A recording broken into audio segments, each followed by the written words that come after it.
तमाम देखने और सुनने वालों को अस्सलाम वालेकुम। उम्मीद है आप सब ठीक ठाक होंगे, खैर खैरियत से होंगे। आज जो मैं टॉपिक लेके आई हूँ वो बहुत अहम है हमारी ज़िंदगियों में और बहुत ख़ास भी है। वो इस्तिखारे का। इस्तिखारा पहले तो ये जानना ज़रूरी है कि इस्तिखारा है क्या। इस्तिखारा का मतलब है किसी भी मामले में अल्लाह ताला से खैर और भलाई को तलब करना, या आम ज़बान में अगर हम कहें कि अल्लाह ताला से मशवरा लेना। ठीक, जो भी आपने काम करना है उसके लिए पहले तो आपको ये मालूम होना चाहिए कि आपने उस क्या काम करना है, या आपका इरादा जो है उसके बारे में आपको मालूमात होनी चाहिए। जैसे आप कोई काम करना चाहते हैं, आपको उस एरिया के हिसाब से पता होना चाहिए कि भी आया मेरा ये काम इस एरिया में चलेगा कि नहीं चलेगा। ठीक, उसके बाद दूसरा, अगर आप कहीं रिश्ते के लिए या शादी के लिए इस्तिखारा करना चाहते हैं तो उसके लिए भी पहले उस लड़के की या उस लड़की की जो है आप अच्छी तरह से छानबीन कर लीजिए, क्योंकि वो ज़िंदगी भर का मामला है। तो बाद में पछताने से पहले इस मामले को हल करना ज़्यादा ज़रूरी है। ठीक, अब मैं आपको एक और गलतफ़हमी है जो आम हमारे माशरे में इस टाइम मौजूद है, वो ये है कि जी जब हमें हर चीज़ सही नज़र आ रही है तो इस्तिखारा करने की क्या ज़रूरत है। तो ये बहुत बड़ी गलतफ़हमी है कि आप इस तरह से बोलें या इस तरह से कहें। इस्तिखारा तो आपने अल्लाह ताला से मशवरा करने के लिए करना है। वो हस्ती जो खैर ही खैर है और भलाई ही भलाई है, जब हम उससे भलाई की तलब करेंगे तो आप खुद देखें कि अल्लाह ताला हमारे लिए कितने काम आसान करेगा और हमारे लिए कितनी आसानियाँ पैदा करेगा। और आप सल्लल्लाहु अलैहि वसल्लम भी अपने सहाबा से इसी बात की तलकीन करते थे और कहते थे कि जो शख्स इस्तिखारा कर लिया करेगा वो कभी शर्मिंदा नहीं होगा, ना ही कभी नुकसान उठाएगा।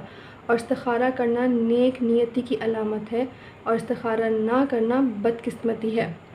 तो बेहतर यही है किसी भी काम में आप इस्तिखारा कर लें तो बेहतर है। और दूसरा मैं आपको बता दूं कि इस्तिखारा करना कैसे है। आपने सबसे पहले तो मैं आपको बता दूं इस्तिखारा का तरीका क्या होना चाहिए। बहुत से तरीके हम लोग आजकल चल रहे हैं, बहुत से लोग जो हैं वो करते हैं, लेकिन जो जेन्युइन तरीका है वो इस्तिखारा का तरीका मैं आपको ये बता दूं। इस्तिखारा का तरीका सबसे पहले तो जो आपने जिस भी इंसान ने इस्तिखारा करना है, पहले तो बेहतर ये है कि आप अपने काम के लिए ख़ुद इस्तिखारा करें, क्योंकि इतना बड़ा कोई मसला नहीं है। आजकल अगर लाख लाख शुक्र है, तकरीबन आबादी वो पढ़ी लिखी है, नमाज रोज़े का हर इंसान को पता है। तो बेहतर यही कि अपने लिए इस्तिखारा आप ख़ुद करें। इस्तिखारा के तरीका के लिए सबसे पहले जो है ना, जिसने भी इस्तिखारा करना है उस इंसान का पाक साफ़ होना बहुत ज़रूरी है। ठीक है, पाक साफ़ होना लाज़िम है।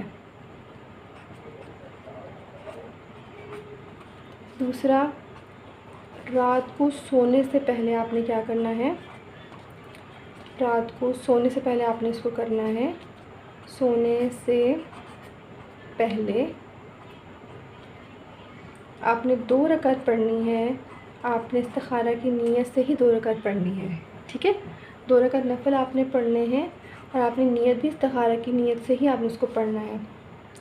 सही है। उसके बाद आपने सलाम फेर लेना है।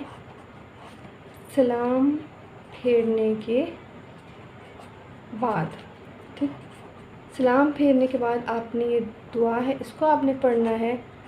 ठीक, उसके बाद जब यहाँ पे आएगा, जब आप दुआ पढ़ रहे होंगे, दुआ पढ़ते हुए ही 2 जगह पे आता है हाज़िल अम्र।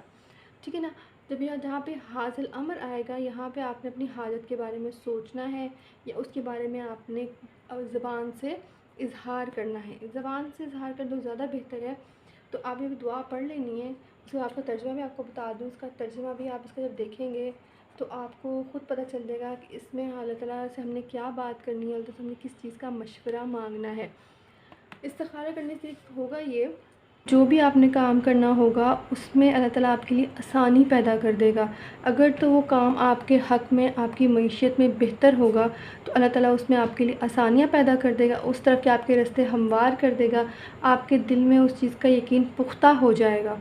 और अगर वो चीज़ आपके हक़ में बेहतर नहीं है तो अल्लाह ताला उस चीज़ को ख़ुद ब खुद ही आपसे दूर कर देगा और आपके दिल में इसका पुख्ता इरादा हो जाएगा कि भाई ये चीज़ आपके हक़ में बेहतर नहीं है। अल्लाह ताला आपके लिए कुछ बेहतर अता फ़रमाएगा इंशाअल्लाह ताला। और अगर आप ख्वाब की बात करते हैं, अगर आपको ख्वाब में सफ़ेद और हरा रंग नज़र आता है, सब्ज़ रंग जिसे कहते हैं, सब्ज़ रंग नज़र आता है तो इस काम में बेहतरी है। अगर आपको स्याह और सुर्ख़ रंग नज़र आता है तो मतलब इस काम में बेहतरी नहीं है। तो बेहतर यही है इसको आप 7 दफ़ा करें, मतलब पूरा 1 हफ़्ता आप इसको करें तो इंशाअल्लाह ताला आपको ज़रूर इशारा देगा, ज़रूर अल्लाह ताला आपके लिए काम में आसानियाँ पैदा करेगा। और दुआओं में याद रखिएगा इंशाअल्लाह ताला। और कोई आपके मसले मसाइल हैं ज़रूर आगाह करें, दुआओं में याद रखें। हाफ़िज़।